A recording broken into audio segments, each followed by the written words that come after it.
at least for me. So we appreciate you making the trek out. So if you don't know me, I'm Dana Sargent. I am a member of the Cape Fear River Watch's board of directors. I've been working closely on this issue for since we heard about it with Cape Fear River Watch, and also working with the Southern Environmental Law Center. And we understand that this is an emotional issue and that many of you have questions, and so that is why we are here. We understand it's confusing. It's a legal document and it's a complex issue. So Maddie is here with cards.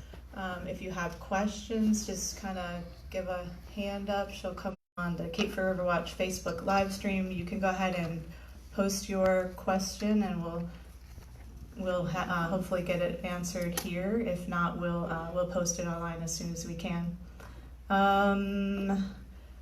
That's it for the sort of housekeeping things. And so I wanted to introduce you to our panel of experts. We could not ask for a more knowledgeable, hardworking people to help us unpack this thing. And then Kemp Burdette, most of you know, is our Cape Fear Riverkeeper. He works to protect and improve the water quality of the lower Cape Fear River. He's a Wilmington native who grew up on and in the water. He's lived and traveled around the world as a U.S. Navy search and rescue swimmer, a Fulbright scholar, and a Peace Corps volunteer. His academic background is in geology and history, graduating here from UNCW, magna cum laude, and he holds a Master of Public Administration, also from UNCW. Kemp is a member of the International Waterkeeper Council and the regional representative for the South Atlantic region, representing 30 waterkeepers in 5 states. Welcome, Kemp. So the guys are just gonna provide some introductory comments, and then we can move on to Q&A.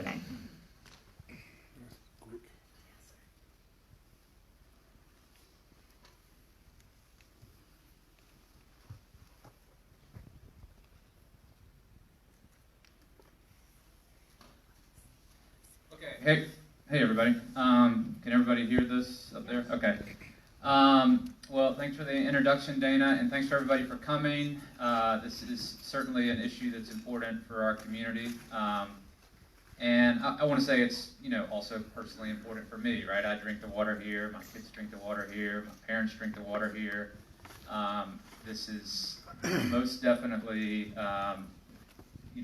the top priority for me is the drinking water for myself and my family. I think there has been a lot of confusion. I think there's been a lot of misinformation or partial information out there about the consent order, and I want to clear that up.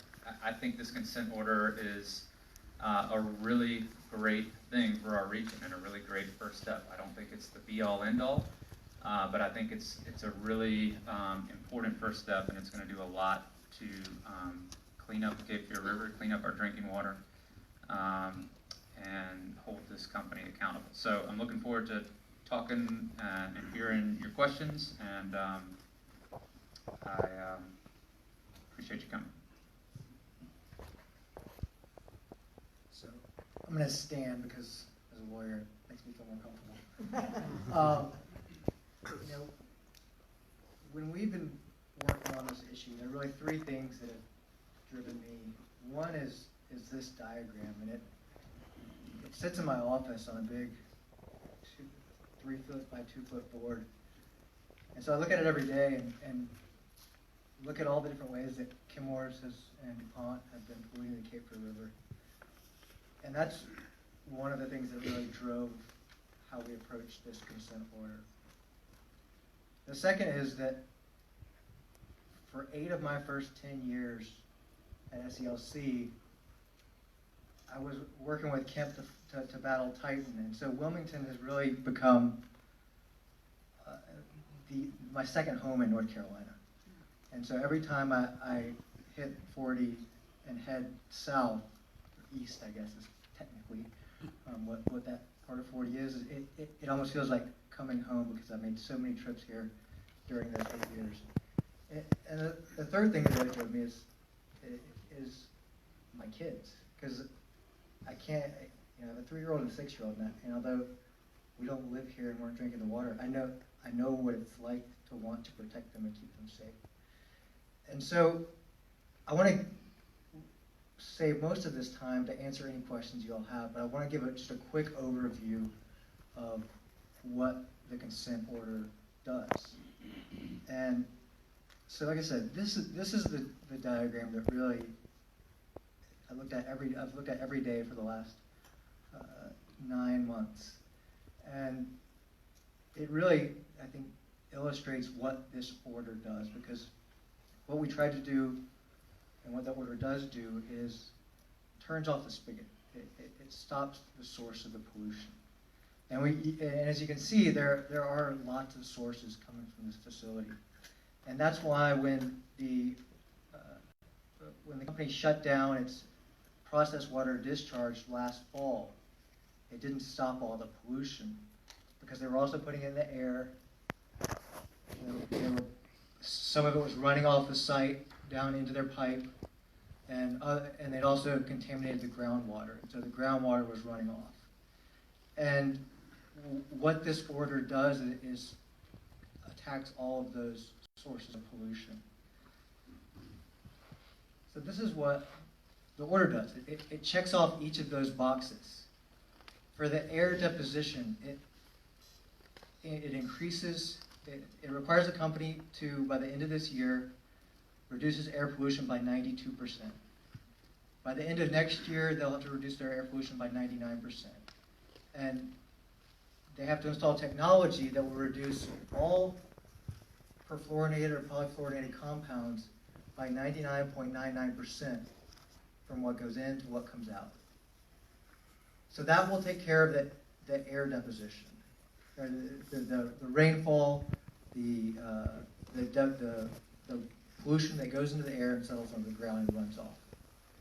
There are also requirements in the order that force the company to address the runoff from its site, to make sure that it eliminates that as a source of pollution. And they'll do that through testing the soil, testing groundwater, identifying hot spots on their site that they need to clean up to keep the pollution from running off. And then there are the places where the groundwater goes into the surface water, and that is also covered by the consent order. So Willis Creek, Old Outfall 2, the Georgia Branch, the Cape Fear River. The order requires the company to go in and put groundwater wells along all of those water bodies. And then it requires them to eliminate the pollution that's going through those wells. That's all done. It will be done through a groundwater corrective action plan. And at a minimum, they have to reduce pollution by 75%. So we believe that at the end of, after this consent order is implemented, we'll check off all these boxes of pollution entering the Cape Fear. And there's also the requirement in the consent order that the company provide filters for people who depend on groundwater near the facility. And the reason for that is because once that groundwater gets off site, it's so much harder to clean up. And the company has, it's just nearly impossible to clean it up. And so that part does what this cleanup does for the river. It makes sure that people have access to clean and safe drinking water.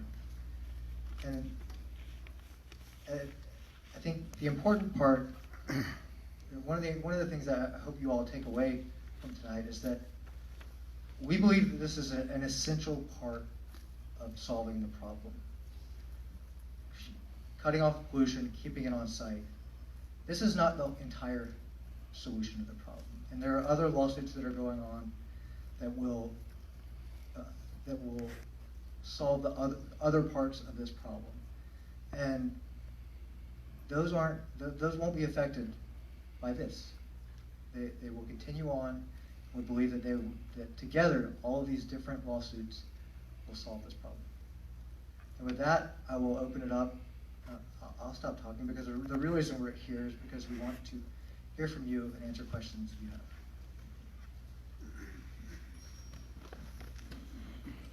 Thank you, Geoff and Kemp. So we'll go to the first couple questions we have. The first one is, does the consent order address contaminants in river sediment? If not, why?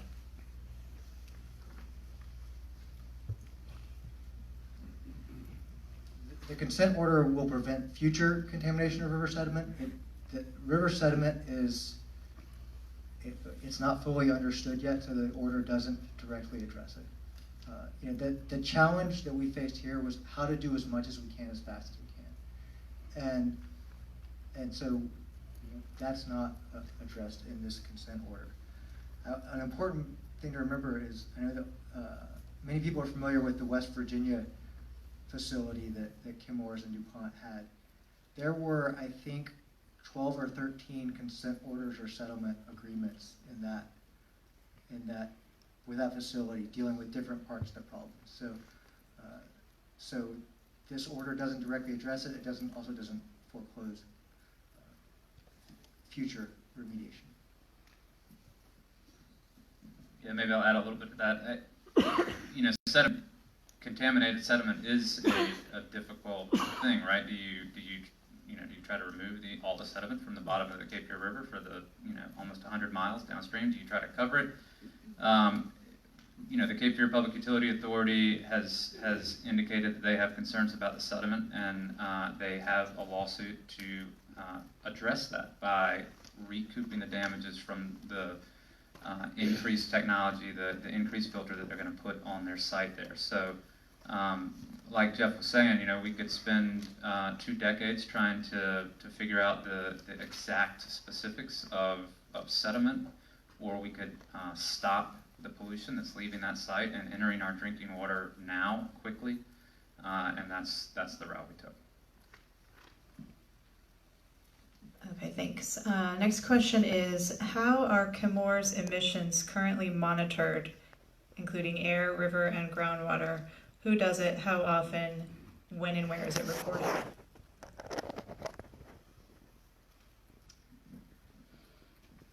It's mostly not. So the one place where it is monitored, and it has been, is at their pipe. So at the outfall 002 pipe. There's more monitoring that's happening over the last year, but there's very limited. There's been limited data. So one thing that the order will do is provide a lot more information. So from the groundwater wells, we'll know what's happening in the groundwater. The air testing requirements means we'll know what's happening with their air pollution. And there are also requirements that they go through and they evaluate runoff coming from different parts of their facility to make sure that we know where polluted runoff is coming from.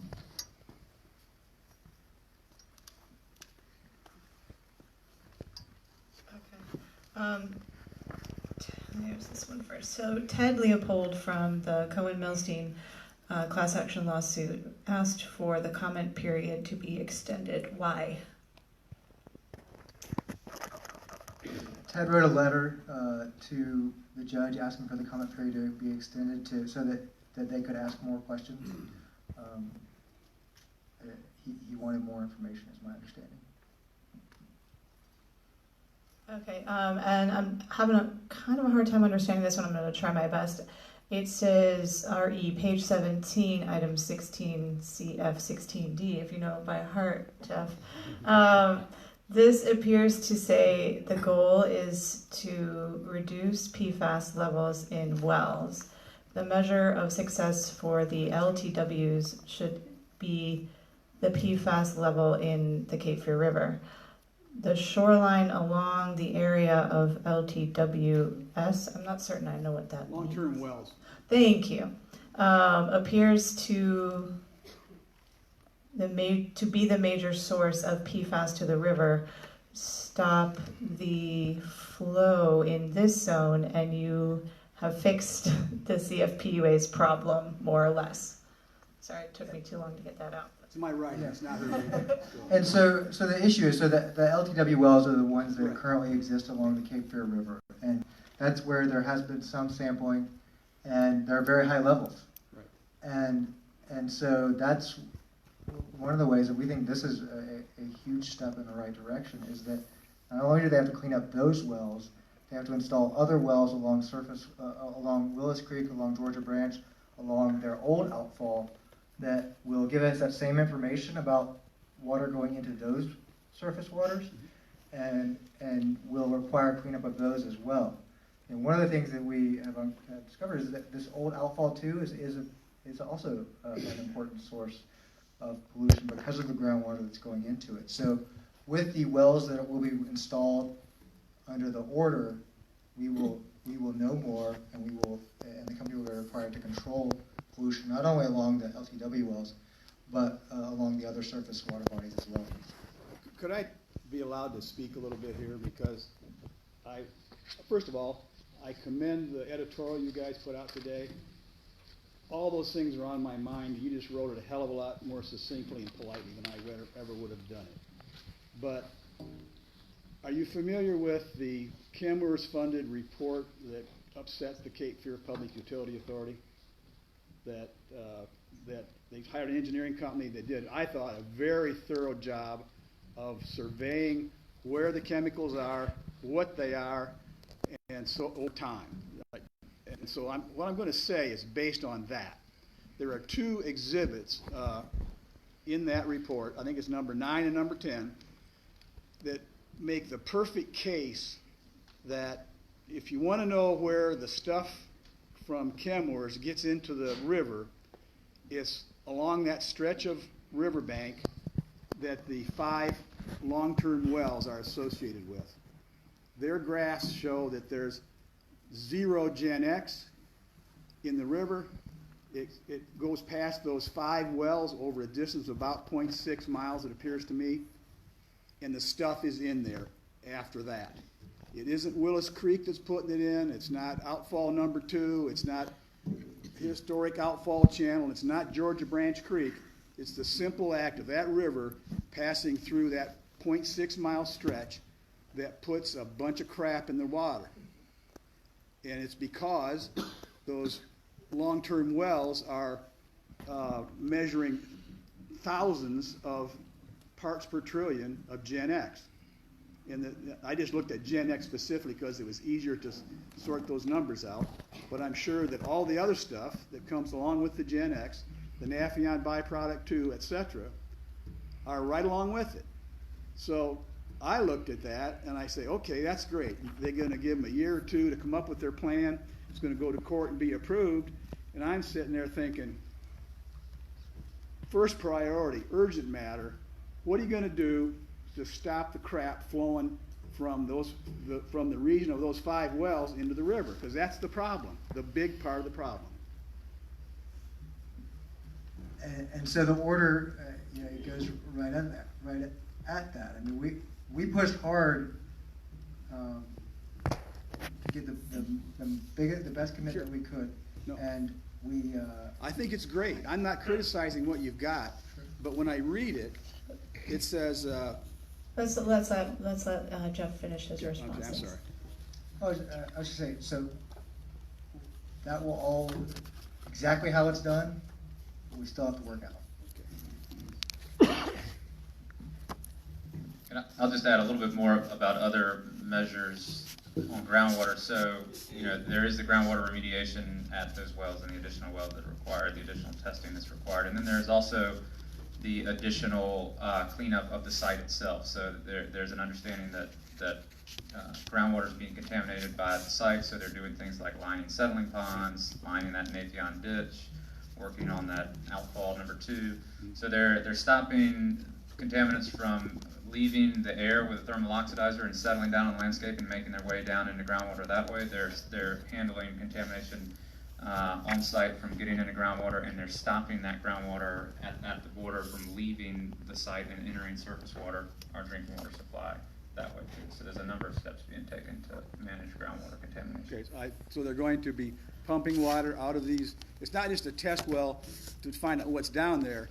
They're going to pump water out of it, lower the water table in that area, get water moving not off the property, but moving to those wells to this treatment facility they're going to construct. It's my understanding. Is that right? So there are a couple of different ways that they can do it. You know, they can reverse the gradient essentially. Right, yeah. Right. So that the water is moving in towards the middle. They can pump out right at the border to pull the water out there. Exactly how it's done still has to be worked out, but there are a couple of different ways that we have looked at. Right. Are they considering grout barriers along the river? So our experts have recommended a grout curtain and doing pumping, and so we're looking at those types of solutions. I mean, if I was doing it, that'd be the first thing I do, because that's an obvious need. I'm gonna go ahead and move, because we've got like 6 questions here that are I think they cover this topic pretty well. If you have, very specific questions after, I'm sure that they can kind of address with you. Some of these questions are a little bit more broad that some of the folks here might be a little bit more able to follow. Can you address the concerns raised by Commissioner White, and do those have an impact on the order?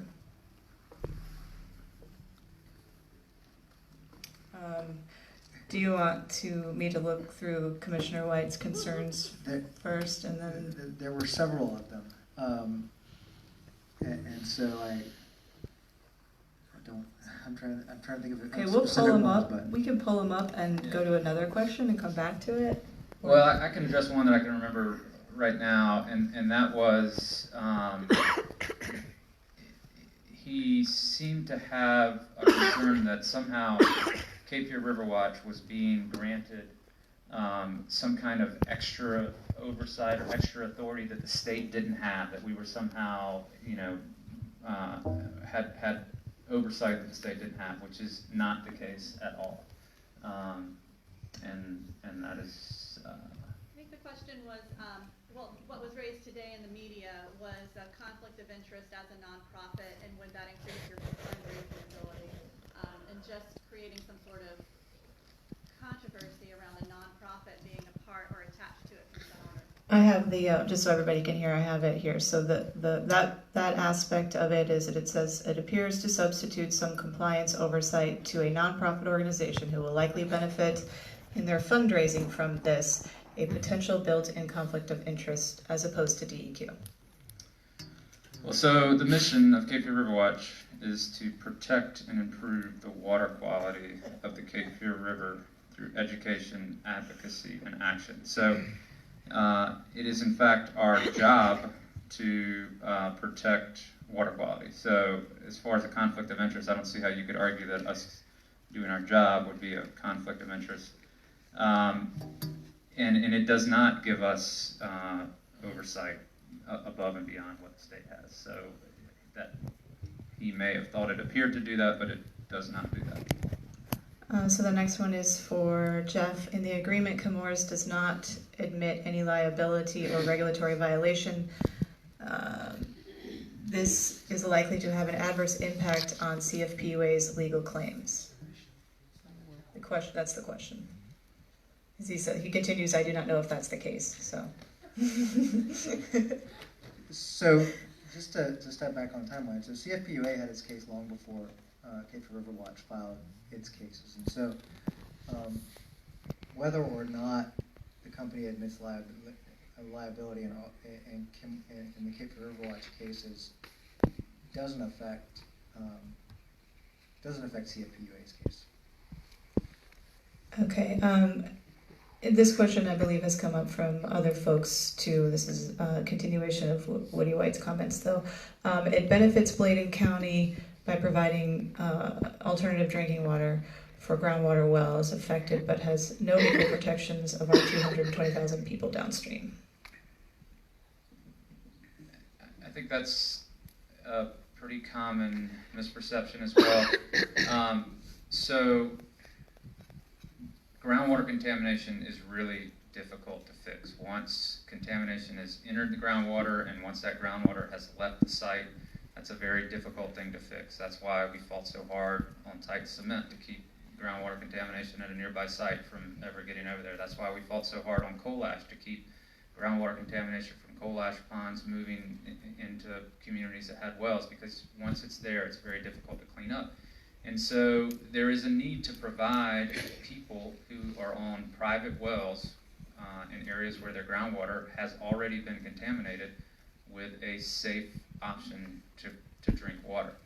What the consent order does is basically put a giant filter at the plant site. And that's something that we've been saying from day one. The first time we got a question about, what can I do at my house to treat my water, I've always pushed back that we shouldn't be having a discussion about how we can go out and spend our money to treat our water at our house rather than spending the company's money to treat their waste at their site. So what this consent order does, what this diagram shows, is that we put filters on all their sources of pollution so it didn't get in the river, it doesn't get in our drinking water supply.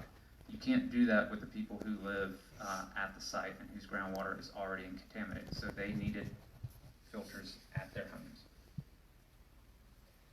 The next question is, why wasn't CFPA invited to be a party to the negotiations if Cape Fear River Watch was? So the reason that Cape Fear River Watch was involved in the negotiations is because Cape Fear River Watch was a party in the cases. So just to step back, there are really three sets of cases here. Cape Fear River Watch and the state's enforcement action, those cases were focused on the site and cleaning up pollution at the site and preventing pollution from getting to the river. CFPA and the class action in those cases, they're seeking damages, and so they're different in kind. In that our cases and the state's case were based on water quality laws. The CFPA case is based on common law, things like trespass, nuisance. It's a fundamentally different case. So it's not that Cape Fear was invited, it's that Cape Fear sued the state because we didn't believe that the state was moving quickly enough to clean up this site soon enough. And so that's why Cape Fear River Watch was part of the negotiations, because Cape Fear River Watch, the Department of Environmental Quality, and Chemours were all parties to that state case. And then we're still on Woody White, just so we know. Most notably, it does not address in any way the admission it made to us of the 37 years of discharges, etc. So, as Kemp mentioned, our focus in these cases was stopping the pollution, and so preventing any additional pollution from reaching the river. And these cases were focused on Chemours. So they were by design intended to focus on what's happening now and stopping the ongoing pollution. So the ultimate result and the way that the Clean Water Act in particular is set up is it's designed to go after stopping pollution. And so that's what the focus was here. That's what our focus was. The consent order does not preclude the state or CFPA or other entities from going back and enforcing against DuPont or seeking damages for the discharges that have happened over the last 37 years. I'm going to sort of go off of Woody White's here just to clarify for some folks. I know part of the question here with CFPA is, could the funds from this suit have provided anything towards filtration, towards them covering their cost of filtration? Can you just clarify that, where the funds go, where the fee goes for this case? So under the North Carolina Constitution, penalties in a state enforcement case go to the civil penalty fund that is used to fund public schools. Thank you. And then this is the end of Woody White's concerns. Second, most notably, it allows Chemours to avoid future punishment for past actions despite PFAS' continued presence in the river. So again, this is one part of it, one part of the puzzle, and it's the part that focuses on stopping ongoing pollution. It doesn't do anything to keep to prevent the class action cases from going forward, with CFPA's case from going forward, and holding the company accountable for what they have done and what DuPont has done over the last several decades. Okay, the next question, will the samples be split? How? Between DEQ and Cape Fear River Watch? And could you clarify the relationship between Cape Fear River Watch and DEQ in terms of this consent order? Sure, so I can clarify the relationship very easily. We sued DEQ. So it wasn't, we didn't think the DEQ was doing it out fast enough. And so that's what we laid out in our petition back in May, and that's why we appealed their denial of our request for declaratory ruling in July. And so we were on the opposite side of the case from DEQ. The first part of the question was... Will the samples be split? So the sampling plans are still to be worked out. The order sets up a process for developing sampling plans, for developing remediation plans. That we didn't get to that level of detail in the order. Okay, and the next question is about the penalty. Who calculated it? How was it calculated? It goes on to say the law requires that penalty be determined based on a company's ability to pay, and Chemours is a $6.1 billion a year company. Why wasn't the penalty more? So I can't really get into how the penalty was calculated. The penalty, it is what it is, and it will be the biggest penalty paid in North Carolina's history. It doesn't limit what can be done under any of the other litigation, which, if you think back to West Virginia, was where the more significant amounts of money were levied against a company. So. Yeah, and I'll just touch on that too. I don't think anybody loves that number. Everybody understands that number, it would have been great to have that number higher, but I think what's more important than how high that number is how low the number of PFAS compounds in our drinking water. I think it's much more important that we moved quickly and we got a settlement in place that stopped pollutants now.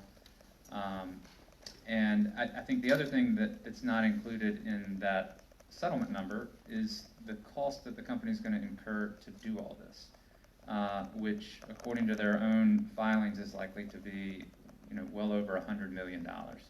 And that number is probably not enough to suit our community. But the fact of the matter is that they are going to be required to do a heck of a lot of work to clean up the facility and to clean up our drinking water, and it's going to happen quickly, and that's what's really important to us.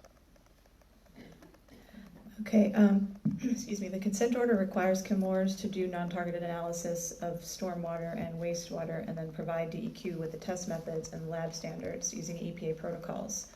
Will this information be kept under confidential business, or will scientists, commercial labs, other state departments of environmental quality have access to this information?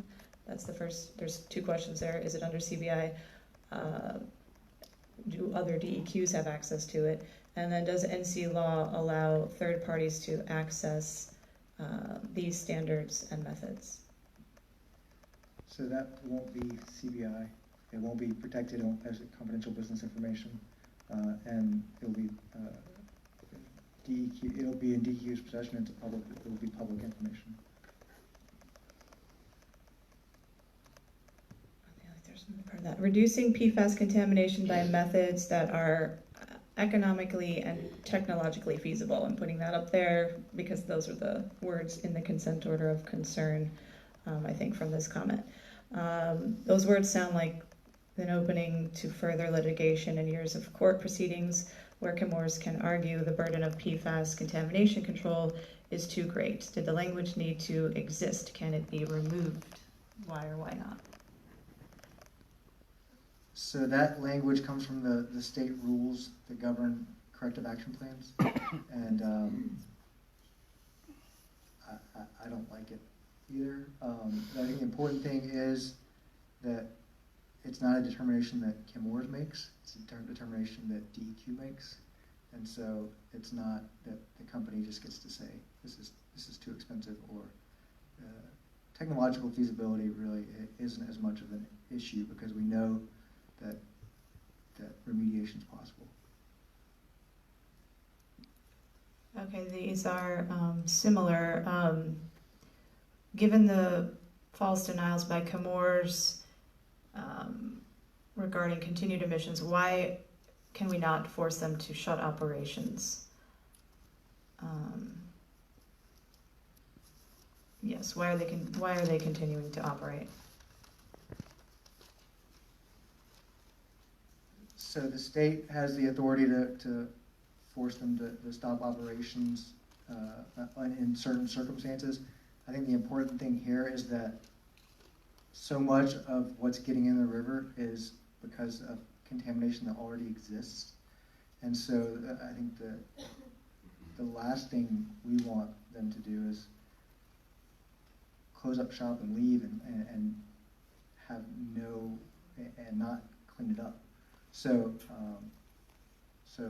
obviously, in our petition, we pushed for swift action by the state. We think this is a big step forward in cleaning it up. Is there continuing discharge from the manufacturing process at Chemours, and how much of it is in the river? So from the manufacturing process, all that wastewater is trucked off-site. What are the possible health concerns that need to be addressed? I think that's really more the focus of the class action and other lawsuits. I mean, I think we have not, because our focus has been stopping the pollution, keeping it on site. We have not delved deeply into the health effects and the specific claims that folks have that can be tied to this facility. So I think those should be fully evaluated, and I hope that the class action and the other lawsuits get to that. And I'm just going to kind of reiterate that point. This is the first step. This is stopping the source of contaminants. There's going to be a lot more. There are going to be class action lawsuits to try to get people who have been harmed compensated. There are going to be lawsuits to pay for the filtration at the public utility site. There are going to be other things. There could be things that happen that we don't know about. DuPont is not part of this consent order. Somebody could decide to go after DuPont for damages. There could be, this consent order doesn't cover things that we don't know about. If there's a new revelation, this consent order does not say that new revelations about the site can't be addressed. This is the very first step in a spill, if you don't want it to get worse, is to stop the source. And this does not pretend to be the be-all, end-all. This does not fix all of the problems associated with this contamination, but it stops contamination from leaving the site and entering the river, which is the water we drink. Does the consent order limit Cape Fear River Watch or the state from taking future legal actions against Chemours? No, there's new information that comes up that justifies legal action. It does not preclude that. Does it preclude any further lawsuits from the state? No, DEQ reserved its right to. I mean, it only resolves the claims that were at issue in DEQ's litigation and related claims. Okay. Does the consent order limit EPA's ability to penalize Chemours or DuPont? So, the consent order is based on DEQ's groundwater claims and our Clean Water Act case, but EPA has different authorities and can come in and could penalize Chemours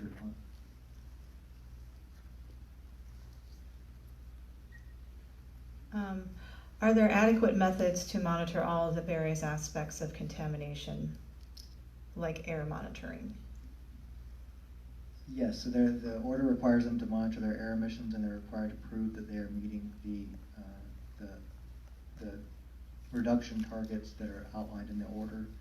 They're also required to do regular monitoring and sampling of their groundwater and their surface waters.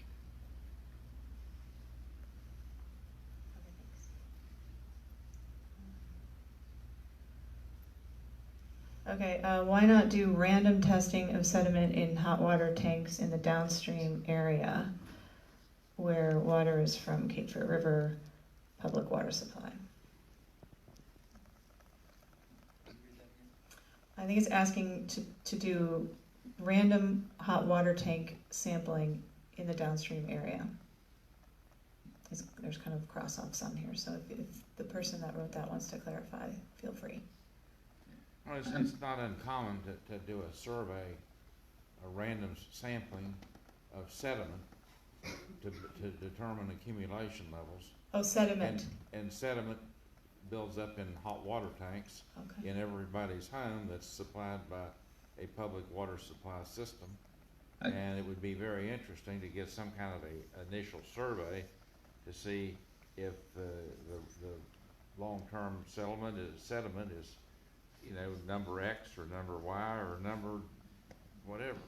Yeah, I think they're doing that in Michigan with regard to the problems they've had up there at Flint, and it's one way to get a handle on it, and it also affects, you know, while you all aren't representing the Cape Fear Public Utility Authority, it might give us citizens down here a little warm feeling to know what is actually going on here as well, that you all could include in that settlement or consent order.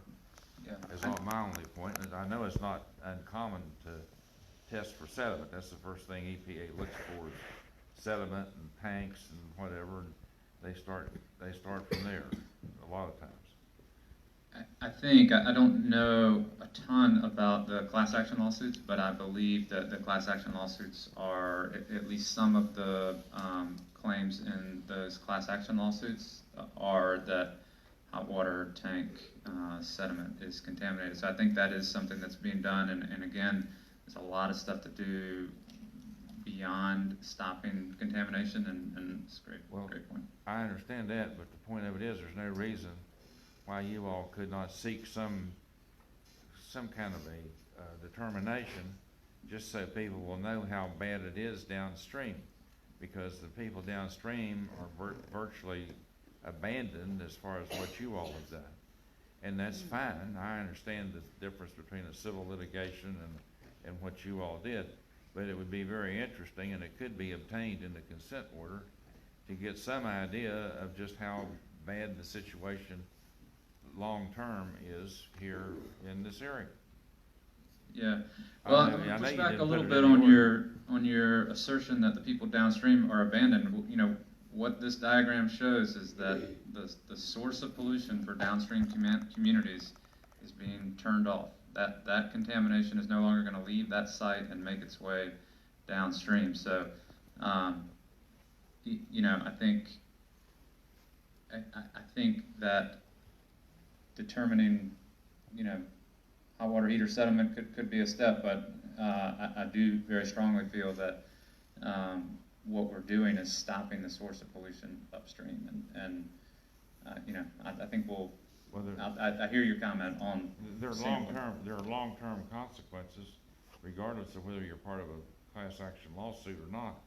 There are long-term health, just straight out health consequences. Sure. And so, you know, it's an opportunity to get some kind of a reading. I'm not saying check every hot water tank in New Hanover County, but you have get some kind of a small sample just to get some readings on it in areas that are served by Cape Fear Public Utility in particular, because there are a lot of water there's two different other public water systems that are not part of Cape Fear PUA that are, use well water, so that's a different horse.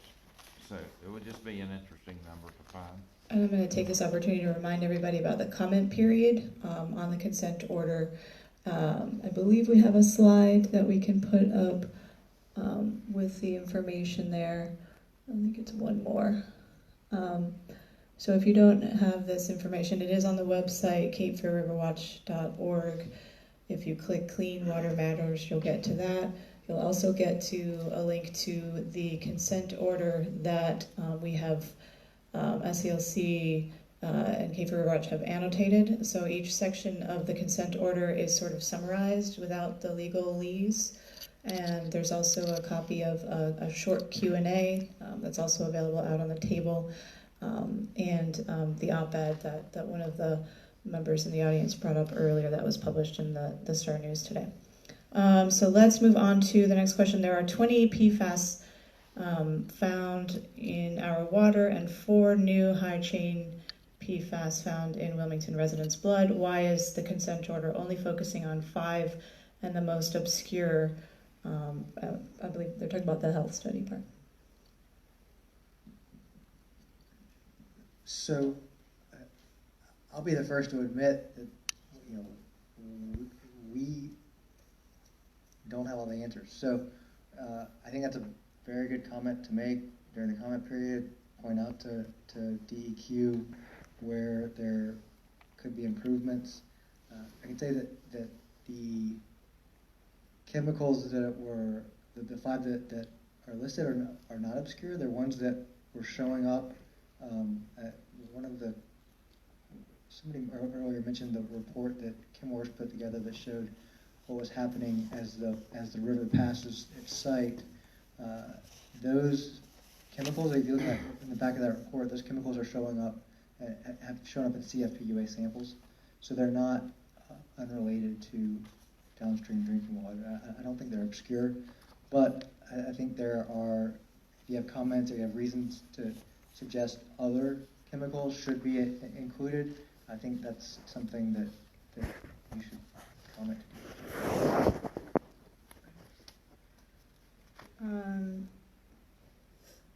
So let's see. Will the site be declared a Superfund site? Please explain.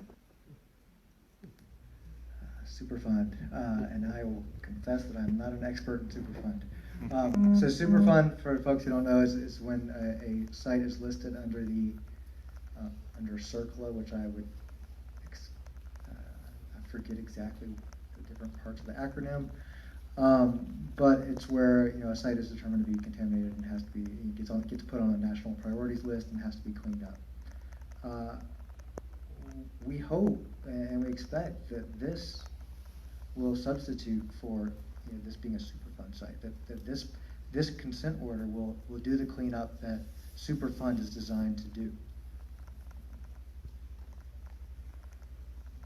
And that frequently takes decades to do, because of Superfund, as you can see with sites like the Navassa site that's been in the news recently. That's a site that took many decades to finally get cleanup. And so again, this is a way of pushing for cleanup now, quickly, before any of us have to deal with the daily discharge.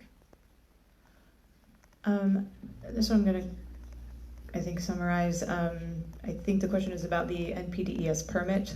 How does the consent order affect DEQ's permit? Chemours' permit, excuse me, DEQ. So the consent order continues the prohibition on discharging processed water, so they had to keep trucking that off-site. It also deals with water that would come through their through their outfall pipe that's covered by their NPDES permit.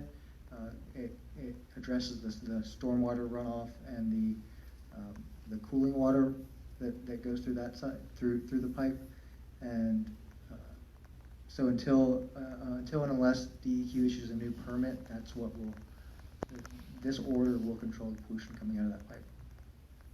And can the permit be less stringent than the consent order?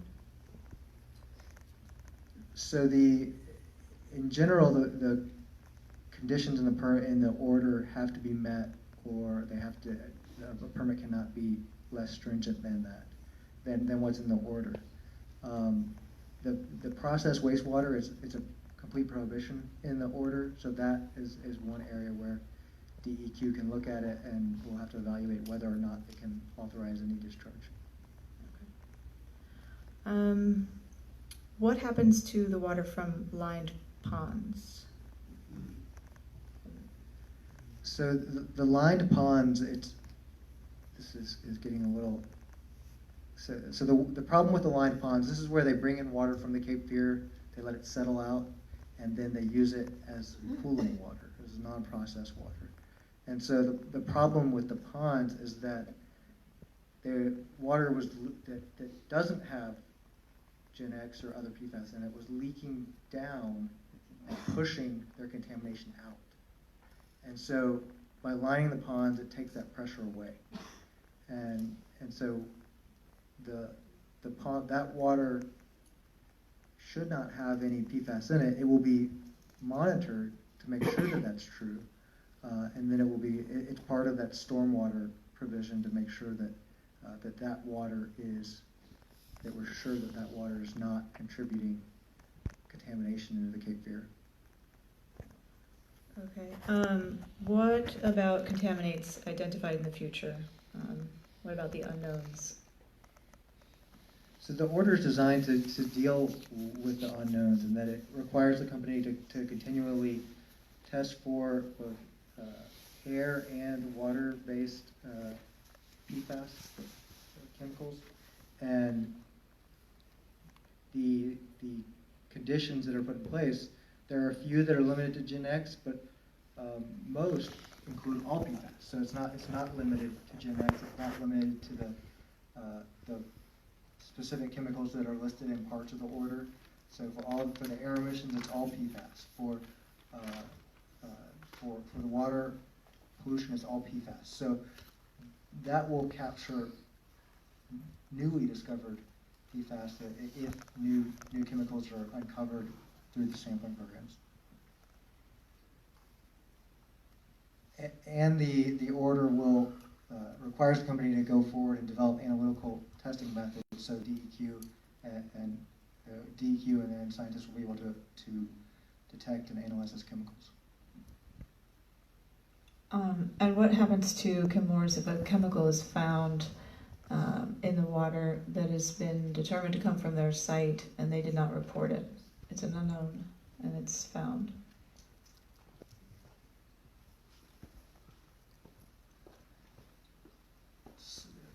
So they're required to report all of them. If there's one that's found that they didn't report, I mean, the important thing about the controls that would be put in place with this order is that they largely don't discriminate. And so if they're pumping out groundwater to keep it from getting to the river, there shouldn't be chemicals that are getting through. It's not that one chemical will go the opposite direction of the others. So we think that will be addressed through the control methods that are put in place because they are intended to cover all PFAS. And if it's determined that they did not abide by actions required in the consent order, what happens? Right, so if they don't control their pollution the way that they're required in the consent order, there are penalties that are stipulated in the consent order. Okay, thanks. This I think is a little bit inaccurate. Can you go through the timeline of the requirement for the air emissions? There's 2 different dates. Can you just provide a little summary of that? Sure. So by the end of this year, they're required to reduce their emissions by 92% compared to 2017 levels of Gen X. That requirement is described in terms of Gen X because that's what we had the baseline data for. Although it says Gen X, the technology will capture all PFAS. And then by the end of next year, by the end of 2019, they're required to install technology that will destroy 99.99% of PFAS, the thermal oxidizer that Kemp mentioned earlier, and they're required to show that over the course of the year that they have reduced their emissions by 99% compared to baseline levels. Okay, thank you. Since monitoring is key to guaranteeing compliance, why is there not an independent agency collecting data? Currently, it's the fox managing the chicken coop. So the sampling plans, I think I mentioned earlier, a lot of that's to be worked out how exactly the sampling is done. There are several parts of the order that require a third-party consultant or require DEQ to approve who is doing the work. We think that with DEQ doing oversight and with our oversight, with Cape Fear River Watch's oversight, that we will be able to hold the company to their commitments. All the study and remediation seems to relate only to PFAS. Are there other classes of chemicals that may be of concern? PFAS are the big family of chemicals that are of concern at the site as far as we know. Because of the nature of the facility, because of where they're producing, because of the way they're manufacturing it, those are really the chemicals that we know of that are of concern. If new chemicals come up, this order doesn't prevent any further action to deal with other chemicals. Okay, what is the best estimate of when Wilmington residents can expect to have chemical pollution-free water?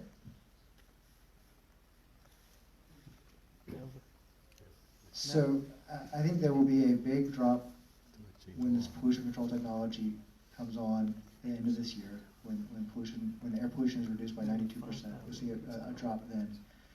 We don't have a timeline defined yet for the stormwater. We will be doing that over the next several months, and we'll have those in place by the end of next summer. And then the groundwater remediation, that plan, I don't remember the exact schedule for developing it, but by the end of or by the middle of next year, we will know where we will have a better understanding of all the places on site and off site that are contaminated and how to address those. Okay, that's it generally for questions related to the consent order, so I'm just going to go with this one that's a little bit off topic, but it's been asked at a lot of these events, and I know we can provide a little info. Is RO able to filter out Gen X according to what studies?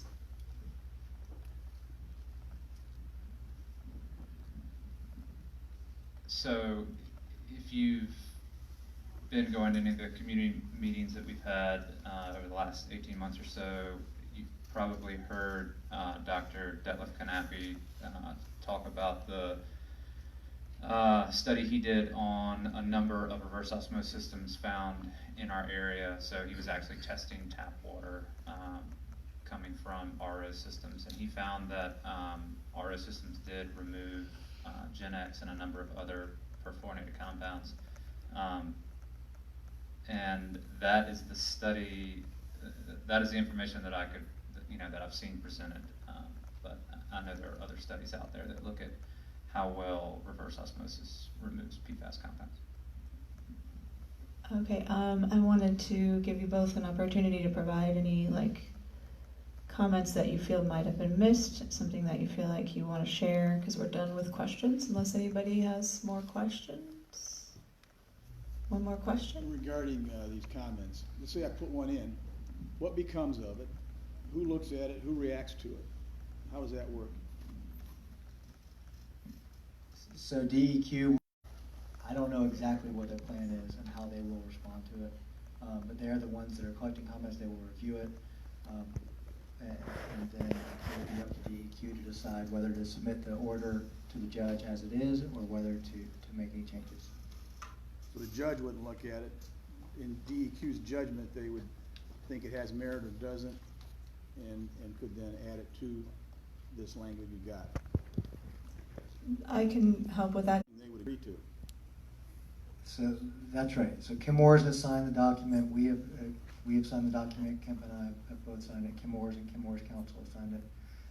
DEQ has not signed it. Depending on how the public comments go, they will decide whether or not to sign it.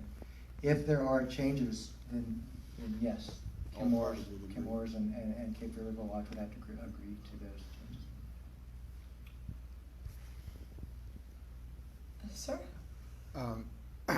I think you spoke to it earlier, but a question would be, in other words, it's my understanding that DEQ did not ask Cape Fear River Watch to join the suit and be a party to it.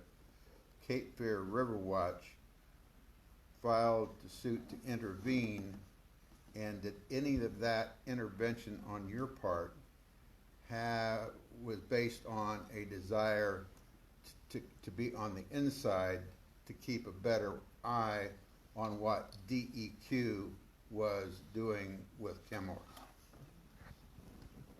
So it's right that Cape Fear River Watch was not invited to the discussions. Cape Fear River Watch is involved because they filed a suit against the state. And the suit against the state, the suit against the company were driven by the same motivation of trying to make sure that pollution from the site is cleaned up as much as possible, as fast as possible. Okay. Did you guys have any? Go ahead, sir. One more. One more. The West Virginia, I've studied that in great detail. The settlement up there included a really excellent health effects study that found the diseases that were made more likely by having PFOA in your blood. In the negotiations of this settlement, did you or DEQ push for or try to get Chemours to agree to fund a similar study for the people in New Hanover and Brunswick County? So I can't really get into the details of the negotiations. That development was part of the class action case in West Virginia, and that's how that came about. And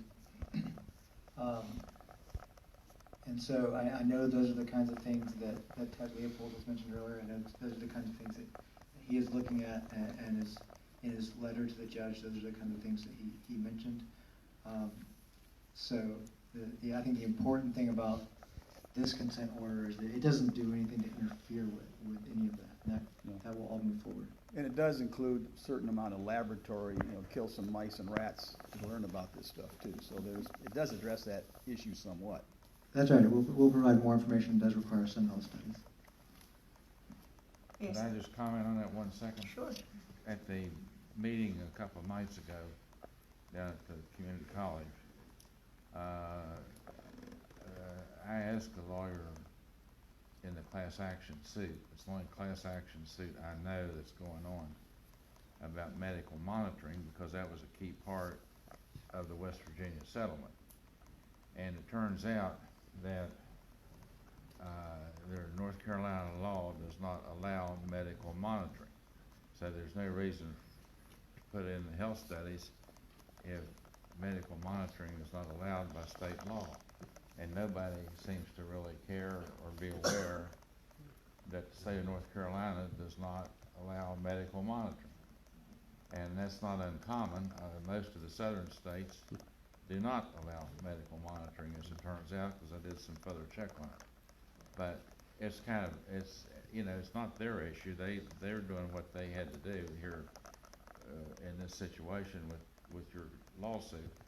But just as a point of interest to all these people that are here, medical monitoring is off the boards, just like the legislature took away nuisance suits in regard to hog farming because they were successful. So you all can figure that out next election maybe. But the whole thing is basically rigged. If you really want to know what's going on, it's just kind of an interesting observation on my part, I think, to let you all understand about that. Thank you. So Kemp and Geoff, do you guys have anything further that you wanted to? Did we cover all the bases that you wanted to get out today? At least most of them. Or is there anything we missed that you can think of?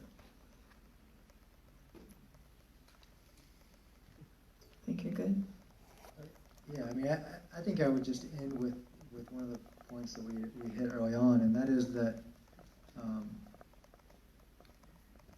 we got involved. Obviously, Kemp has been involved from the get-go, from when we found out this contamination was in the river, and we've been watching it, and keeping track of what was going on from the beginning. And we got involved because we saw a missing part, and that part was making sure that the contamination spigot gets turned off. And this consent order will do that. It won't do it tomorrow, but it will do that, and it will do it very quickly for air emissions. And so that's an essential part. It's one that's addressed here.